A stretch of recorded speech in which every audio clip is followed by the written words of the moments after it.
Hello my dear friends. आज अपन बात करते हैं नदियों के बारे में, मध्य प्रदेश की नदियों के बारे में। जैसा कि आप लोगों को पता है कि कल मैंने बात की थी मध्य प्रदेश के चंबल नदी के बारे में चर्चा की थी। जो चंबल नदी सबसे महत्वपूर्ण नदियों में से एक थी, लेकिन आज उससे भी महत्वपूर्ण नदियों की बात करते हैं क्योंकि जो नदियां हैं किसी भी उसके लिए अगर बात करें, किसी भी एग्जाम के लिए, सभी एग्जामों में नदियों का से संबंधित प्रश्न बनते ही हैं।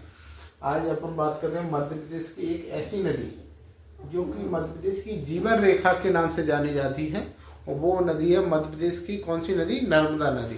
नर्मदा नदी एकमात्र ऐसी नदी है जो मध्य प्रदेश की जीवन रेखा है। मध्य प्रदेश की ही नहीं, मध्य प्रदेश गुजरात की भी जीवन रेखा है। मध्य प्रदेश के साथ साथ मध्य प्रदेश, इधर नीचे महाराष्ट्र, इधर गुजरात तीनों राज्यों को सिंचित करती है। और साथ साथ में मध्य प्रदेश के लिए तो सबसे महत्वपूर्ण है, क्योंकि सबसे ज़्यादा बड़ा भाग मध्य प्रदेश में इसका प्रवाहित होता है। इसका कहाँ से निकलती है और कहाँ पर ये किस में मिलती है, इसके बारे में अपन चर्चा करते हैं।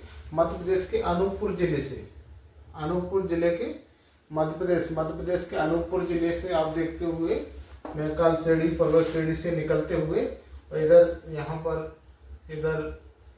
लगभग अनूपपुर है, जबलपुर है, धार है, खंडवा है, खरगोन है, बुरहानपुर है, लगभग 15 जिलों, मध्य प्रदेश के 15 जिलों से टच करते हुए यह गुजरात भरूच के पास जाकर ये अरब सागर में गुजरात भरूच के पास जाकर खंबात की खाड़ी में जाके मिल जाती है। इस नदी के देखो कई नामों के नाम से भी जाना जाता है। धार्मिक दृष्टि से भी ये महत्वपूर्ण है, और वैसे भी सामाजिक दृष्टि से, सभी दृष्टि से इसको महत्वपूर्ण नदियों में से गिना जाता है। मध्य प्रदेश की 5वीं बड़ी नदी के नाम से भी यह जाना जाता है। और पश्चिम की ओर बहने वाली, अपन देखें पूर्व से लेके पश्चिम की ओर बहने वाली सबसे महत्वपूर्ण नदी और सबसे बड़ी नदियों में से गिना जाता है। इसके और अन्य नाम क्या हो सकते हैं? नामादूस, रेवा, मैकालसता, शिवपुत्री, सोमदेवी, और भी अन्य इसके नाम हो सकते हैं। नर्मदा नदी की बात करें, अगर इसकी कुल लंबाई की बात करेंगे, टोटल लंबाई की बात करें तो 13-12 किलोमीटर है। जबकि मध्य प्रदेश में इसका जो डिस्टेंस है, मध्य प्रदेश में अगर डिस्टेंस की बात करें तो कितनी है? वो 1077 किलोमीटर है।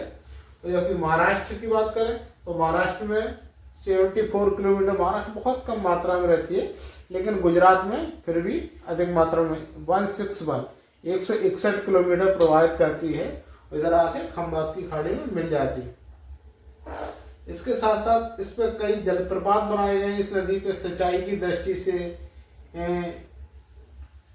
देखें, अनूपपुर जिले में 2 जलप्रपात महत्वपूर्ण बने हुए हैं। दुग्धधारा जलप्रपात है, कपिलधारा जलप्रपात है। दोनों ही जलप्रपात काफी महत्वपूर्ण है। उसके बाद जबलपुर में धुआंधार जलप्रपात बनाया गया है, ये भी काफी महत्वपूर्ण जलप्रपात है। इधर खंडवा में मंदार है, दर्दी है। खरगोन में सहस्त्र धारा जलप्रपात है। नर्मदा नदी की काफी विशेषताएं, जितनी अगर इसकी विशेषताओं की बात की जाए तो जितनी बात कर सकते हैं उतनी कम होगी। ये एक ऐसी नदी है, मध्य प्रदेश ही नहीं गुजरात के लिए भी काफी महत्वपूर्ण है।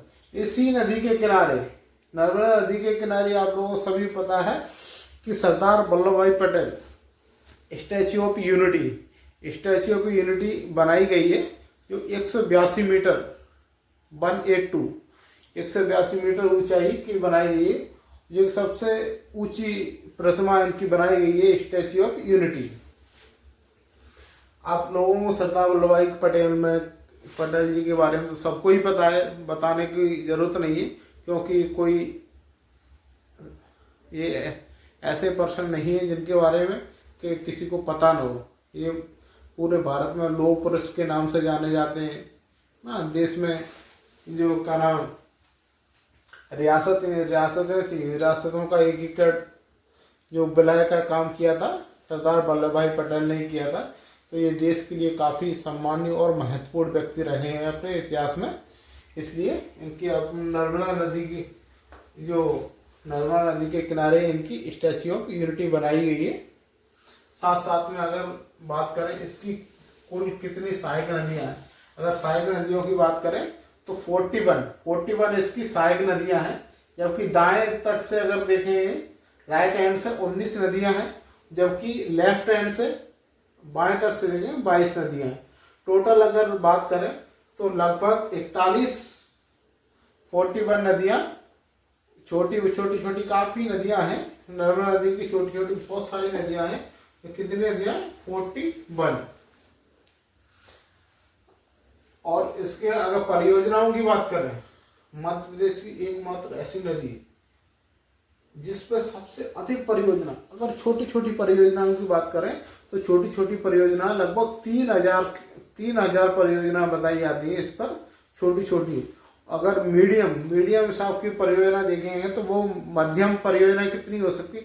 135 परियोजना है मध्यम। जबकि बड़ी परियोजनाओं की बात करेंगे, बड़ी जो परियोजनाएं बनी हैं वो कितनी हैं? 29 ऐसी परियोजनाएं जो बड़ी हैं और 135 मध्यम है, जबकि 3,000 परियोजना छोटी छोटी परियोजनाएं बनाई गई हैं। ये इस नदी के पे ही जो चंबल नदी है, चंबल नदी तो आप लोगों को कल बताया था, जो नर्मदा नदी के इसी में जो अपने मध्य प्रदेश की राज की मछली है, क्या नाम है? महासीर, वो भी इसी नदी में पाई जाती है। किसमें पाई जाती है? नर्मदा नदी में वो पाई जाती है। तो आप लोगों को बता तो मैंने दिया ही है कि उस आप लोग मैप के माध्यम से उसको नोट भी कर सकते हैं जिसको आवश्यकता हो, और बाकायदा डायग्राम के माध्यम से इसलिए बताया जाता है कि जिससे आसानी से आप लोग याद कर सको। याद करने की, रटने की कोई आवश्यकता नहीं। आप लोग अगर एक बार भी वीडियो देख लेंगे अच्छे से तो वो भी आपके काम आ जाएगी।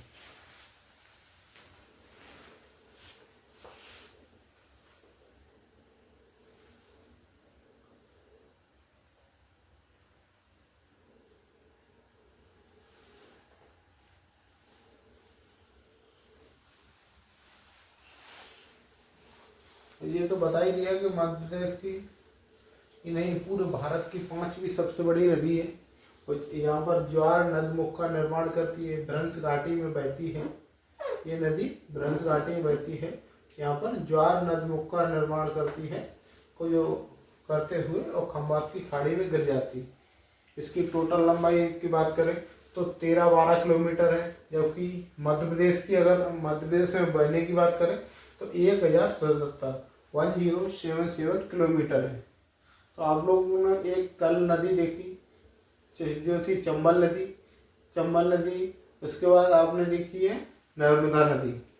दोनों ही नदियाँ सिंचाई की दृष्टि से ही नहीं, काफ़ी महत्वपूर्ण नदियाँ हैं पूरे मध्य प्रदेश के लिए। इधर यहाँ पर ये गुजरात के लिए, ऐसे ही चंबल राजस्थान और यूपी दोनों से ही महत्वपूर्ण नदी है। ये मध्य भारत के लिए काफ़ी महत्वपूर्ण है। ये अब भ्रंश घाटी में बहते हुए जाती है ये नदी। तो आप लोग इसके बारे में अच्छे से वीडियो को एक बार देखें, और अगर वीडियो अच्छा लगे तो एक बार लाइक सब्सक्राइब जरूर करें। Thank you.